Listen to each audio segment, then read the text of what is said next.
세계 선교지 소식을 살펴보는 월드미션 브리핑입니다. 이번 한 주 동안에는 어떤 일들이 있었을까요? 먼저 유럽 소식입니다.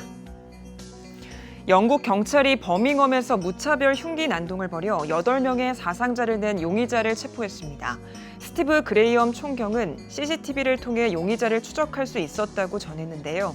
경찰은 이번 사건이 테러나 범죄 조직과 관련된 정황은 없는 것으로 보고 살인에 초점을 두고 수사를 벌이고 있습니다.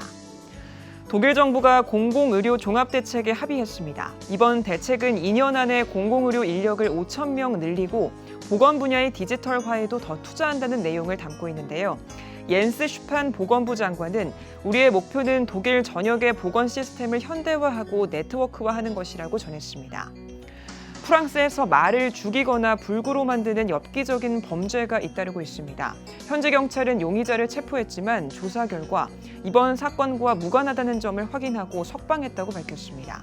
경찰은 모든 사건이 연계돼 있지는 않다고 보고 수사 반경을 넓히고 있습니다. 다음은 아시아 소식입니다. 7개월 동안 바다를 떠돈 로힝야족 난민 약 300명이 인도네시아에 상륙했습니다. 현지 경찰과 군인, 적십자 자원봉사자들이 난민들을 임시거처로 이동시킨 것으로 알려졌는데요.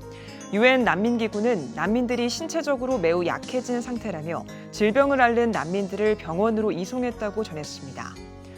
싱가포르가 내국인 일자리 창출을 위한 방침을 발표했습니다. 당국은 앞으로 6개월 동안 내국인을 고용하는 기업에 최소 1,300만 원의 인센티브를 제공할 것이라고 밝혔는데요.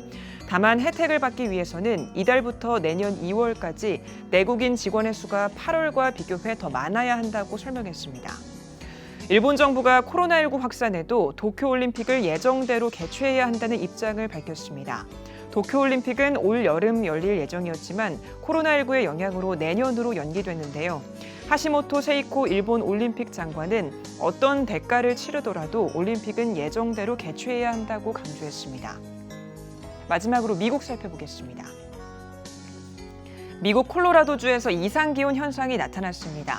지난 73일 동안 30도를 웃돌았던 기온이 하루 새 영하 2도로 뚝 떨어지면서 눈까지 내린 건데요. 미국 국립기상국은 하루 동안 일어난 기온 변화로는 콜로라도주 관측사상 역대급이라며 서늘한 기온이 계속되다 13일경 기온이 25도까지 오를 것으로 예측했습니다. 지금까지 월드미션 브리핑이었습니다.